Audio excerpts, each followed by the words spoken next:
Welcome to the Biz Gone Social podcast. We help entrepreneurs navigate how to get known, get customers, and get the edge over their competition.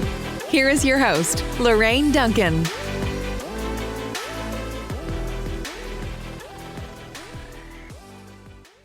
So here we are on the Biz Gone Social podcast, and I'm so glad to be here. And my promise to you, as always, is I want to give you a little bit of verbal caffeine that's going to energize your business and help you stay social. Because after all, don't you want to be the business that everyone's talking about?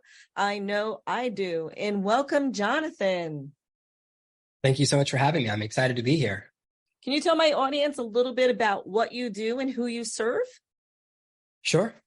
I'm an entrepreneur. I lost my job in a blizzard, and I said, I never want somebody able to fire me again. Now, 12 years later, I live on a tropical island with my wife and 4 kids, a place where everyone comes for 3-day vacations, but we live here full time, all because I built an online business. Everything I do now is really built around showing people to use artificial intelligence as a tool, not as just something cool and pie in the sky, but something that can help you practically accomplish tasks faster. And that allows people to have more time, especially when you're busy, you're a parent. That's who a lot of my audience is. You got work already, you got your kids when you come home, you have a couple hours a day. The more you can get done in those few hours, the faster you can leave that job you hate behind. That is so true. And so the big talk of the town has been ChatGPT. Could you tell me a little bit about how this can be utilized in a business? Sure. Anything you're doing that's repetitive or that's with spreadsheets and annoying, for example, sometimes you have a list from a spreadsheet, I need to move all the numbers from the front, or I have names together, ready to split first names and fast names. I don't know how to do that. I asked ChatGPT, I handed the list of like 150 names and it does it in 4 seconds. That's something it does really fast for me. It does editing fast because it never misspells a word. So I can give it an email and I know whatever it gives back to me is going to be grammatically perfect. So it saves a massive amount of time. And also as a writer, whenever there's a misspelling in an email, I get 50 emails back. I thought you're a perfect writer. How can you misspell a word? And I say, well, I'm not an editor. I'm a writer.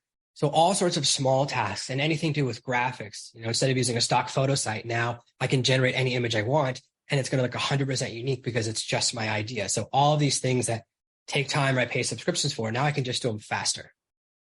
Yeah, that's cool. I've been dabbling a little bit in ChatGPT, and also I use another tool called Copy AI.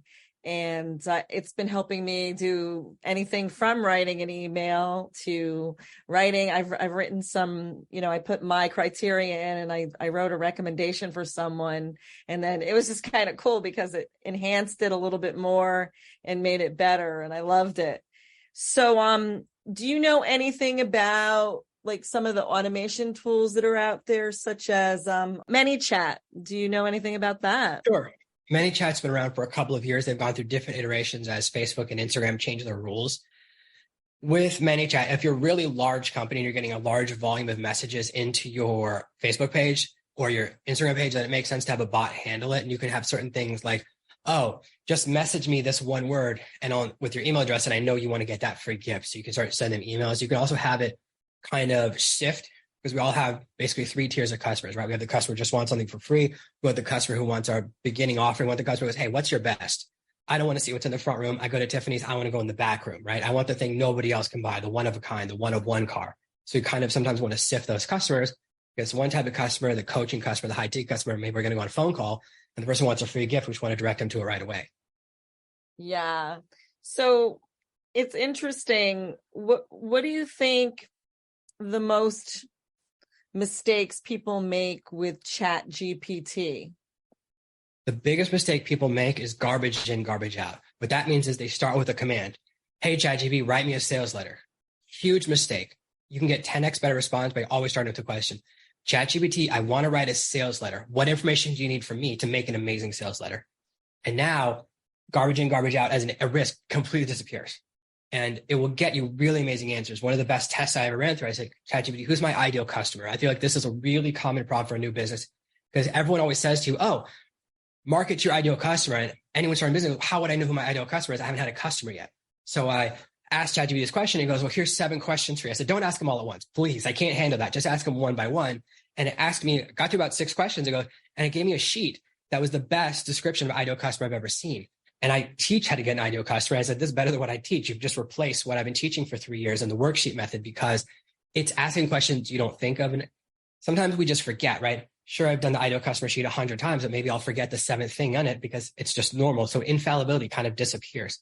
That will completely change the type of responses you get and eliminate the risk of accidentally getting bad information. Yeah, I like how it seems like you're a little bit when you're asking your questions, you're a little bit more specific. And the more specific you are, the better your answer is going to be on ChatGPT. Is that correct? Yeah, I tell it what I want, and then I ask it what data it needs to give me that piece of information. I love that. I love that. So it's interesting. You run your business from a remote island in the South Pacific. Is this something that you always wanted to do, or is it something that, it was random? It was like, oh, I can do it because I work remotely, so I can work remotely from anywhere. I've always lived on islands. I lived in England for a long time. I lived in Japan for a long time. I was like, oh, I always live on islands. I love Hawaii. Went there. My first year in business, that was my big celebration. And all of my friends who started at the same time as me in 2010, about 2 years in, were all doing well. And they started renting office spaces, buying more suits, hiring staff. And I was like, what are we doing? I thought we were going to travel and live on the beach. And I was the only one who did it. So I traveled around for about 6 months, trying different countries and different places until I found the right island for me. But even then, the first island we moved to, my wife and I together, sometimes the internet would go out for 3 or 4 days at a time, or the power would go out for 2 days at a time, which means you have to have a really 100% passive business. You can't just say it's passive, right?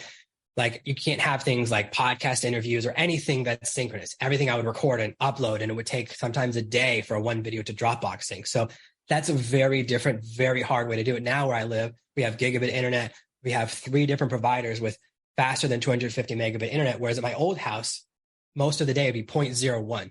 I'd only have internet from midnight to 6 a.m. So that's really remote. Now I'm fortunate it's not so bad, but it means you have to be very strategic. So it took us 2 hours to plan that move, really to put a lot of my business onto Amazon so that it was always running. That's the only way we were able to make that move. Wow, that it's kind of exciting. I have a semi dream like that, but I don't know if I want it to be too remote.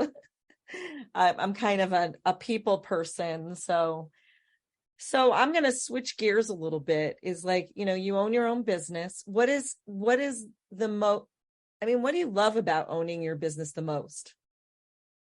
Sure. There's nobody who can tell you what to do. No one can tell you what time to get up. No one can tell you what to work on. At my old job, and for most of us, our previous jobs, how much of our time we spent working on a project that we knew was dumb. My last job, I was working at a top 20 university in America, and they would give me a task. They said, listen, this will take you about 6 months. And I was done 30 minutes later, and I was like, oh no, I don't know how to turn a 30-minute task into 6 months like everyone else who works here. They've developed this skill. It's kind of the bureaucracy skill, right? It's a skill they have at the DMV where it takes them 6 hours to print your license. I remember it took me they made me get all this paperwork to renew my license. And then they finally look at it, they go, oh, you're already in here. I can just hit print. And I was like, are you kidding me? They made me do an extra month of work because they didn't want to look at the computer screen. They didn't have to hit an extra button. They just go, oh, you're already in here. What do we know? And that's really something I'm not good at. I don't have that skill. I don't have the middle management skill of where you can just make a task that takes 30 minutes, take 6 months. And I just realized I don't fit in here. This isn't the right thing for me. And I needed to get away from it. And most of us think that we're not capable of very much. We think, oh, I couldn't handle it if this happens or that happens. And something bad happens and it turns out we can, right? We can handle it when our partner gets really sick or something happens at work. But until it happens, we don't think we're capable of it. Most people have no idea what it costs to live in Hawaii, let alone another country. If you ask most people, their number will come from an episode of Lifestyles of the Rich and Famous in the 1980s, back when to call Hawaii was $4 a minute. So the lack of knowledge, when knowledge is so at our fingertips, is kind of astounding. When I ask people what they guess things cost here, they're usually off by 10 to 20x. They're not even close. You can live in probably 20 amazing countries for $1,000 to $2,000 a month if you're a single person and live very well. And you don't even have to go that far away. There are several countries in the Bahamas that are amazing that have specific visas just for people who work online. They say you can come here for a year. You don't have to do anything as a digital nomad visa or some version of that. And then you have life on the beach where everyone takes a cruise and you can just go and stay for a year with a very low cost of living. But most people don't even type in, what does it cost to live into Google? Yeah, I finally went to Hawaii last year, and it was expensive there, but I feel like it was no more I shouldn't say that. In Honolulu, I felt like it was very very expensive, and it was too city-ish for me. But in Maui, I kind of liked it. But again, I think it was relative to, yes, of course it's going to be more expensive because everything has to be imported over there. And it's like, there's nothing that you're going to, that's where the expense comes in. But I don't know if I could, I just don't know if I could live that far away from the States, and far away from land, I should say. Sure. And it's part of your decision-making calculus is looking at what's my give and take. Like some people say, what are you doing when I want to go to the opera? I say, well, I just never want to go to the opera.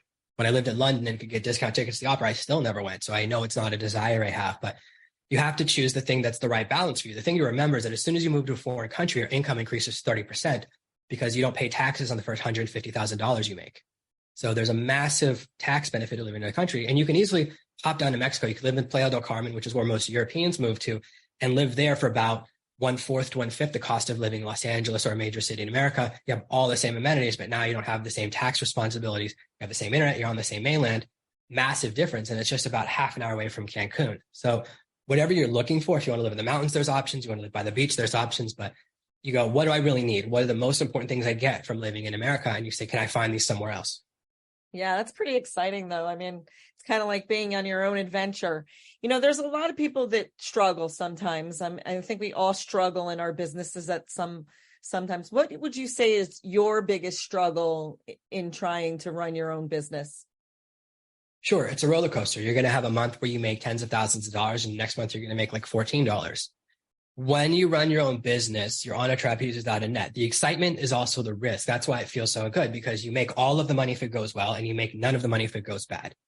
So the most important thing to know is you're going to get punched in the mouth. You're going to have a bad month. You're going to have a client pull some shenanigans. You're going to have a client you work with for 6 months suddenly do a chargeback, right? And you're caught in this massive thing. If you don't know how to deal with it, you lose a huge amount of money, even though you did all the work. You're going to find out that people are dishonest. It just exists. And the first time it happens, you don't know what to do. And you're going to have these challenges. But if you go in knowing good things and bad things are going to happen, it helps you to kind of temper that, because you can have a really good month followed by a really bad month, then a really good month. But the real test is that you just stay with it and you can kind of adapt, because I've had moments where I want to lie on the floor and crawl down. I had a day where my website went down, my membership went down, and my payment processor went down all in the same day. And I was like, maybe this is a sign from God that I just need to stop. And there's a part of you that goes, maybe I should just take a job from someone else. But at a certain point, you become unemployable, which is where I'm at. When you say, oh, what have you done for the last 12 years? No one wants to hire you because you're like a wild horse. I could never let someone else tell me what to wear again. I can't even imagine that, because I've been so busy telling people what to do. One of the things I encounter a lot in person is people don't realize that I run a large company. I've had to staff as large as 20 people, that I control everything. I pay everyone's bills. And they negotiate with me and I go, oh my gosh, you think I don't know what I'm doing? When I've worked with billionaires multiple times throughout my career. So people often underestimate me and they mistake quietness for weakness, which is a major mistake. Because when I started off, a lot of people I worked with were like military special operations. And those guys never talk about it because they don't need to, right? They've done it so many times. They have this level of confidence. Just like a fireman never talks about how hard it is to do fireman stuff, because they've just done it so many repetition times. And that's really where people miss, because they think loud equals confidence, when they don't realize that when you're very confident, you don't need to talk about it. So that's the other challenge I encounter, is when people misestimate my ability to handle situations and how I handle negotiations, which is I don't renegotiate. Once I make a deal, I never change it. And when people renegotiate, I exit the deal every time. Yeah, I think it's important. A lot of people, they're always trying, they don't understand that, we just didn't go eeny, meeny, miny, mo, and we're going to pick a business, and that, we have mouths to feed, and just like they have mouths to feed. And so I never understood this whole, a lot of times I'll get somebody, well, can we barter? No, I don't want to barter. I don't need your services, and it's a really hard, I don't know. It's actually, I don't really like to have a conversation with somebody like that, only because then what's going to happen later down on the road, in the road. Last question. My audience here is, a lot of them are startups. A lot of them are seasoned entrepreneurs, and a lot of them are maybe some people who might be thinking of starting their own business. What would be one universal piece of advice that could help somebody move forward in their business? Stop learning and start doing. There's a lot of people that say, oh, I've been strategizing for 2 years. As soon as someone tells me that, I know they're going to fail. 100% of the time, if someone tells me they've been studying and haven't taken action yet, then they're never going to succeed. It's the same idea.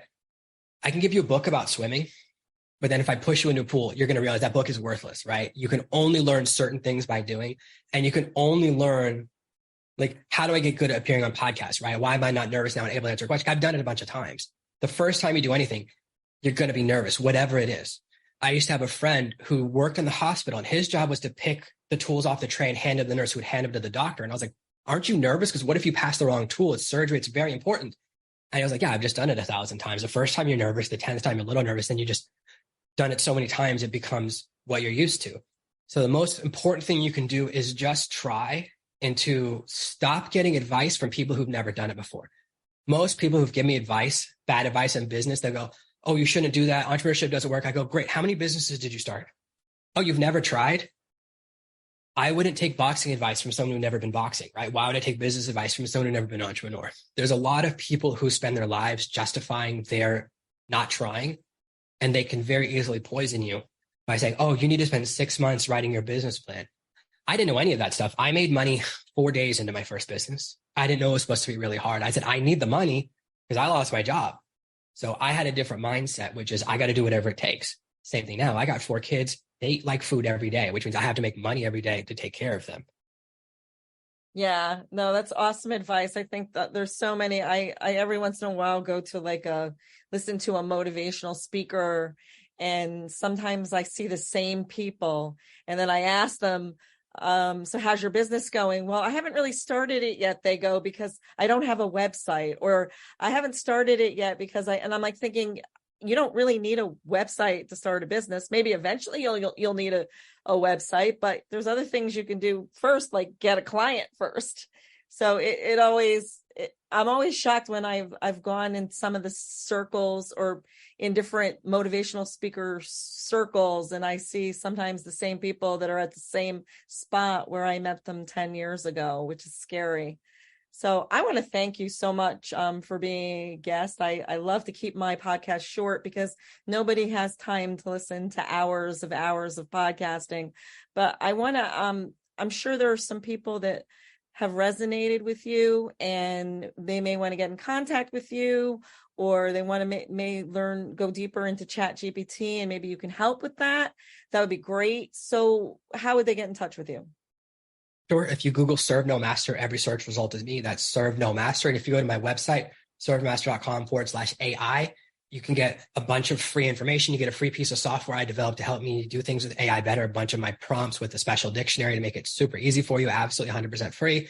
And you can get a link to a copy of my book, ChatGPT Profits, which has been a bestseller for about the last 6 weeks since it launched.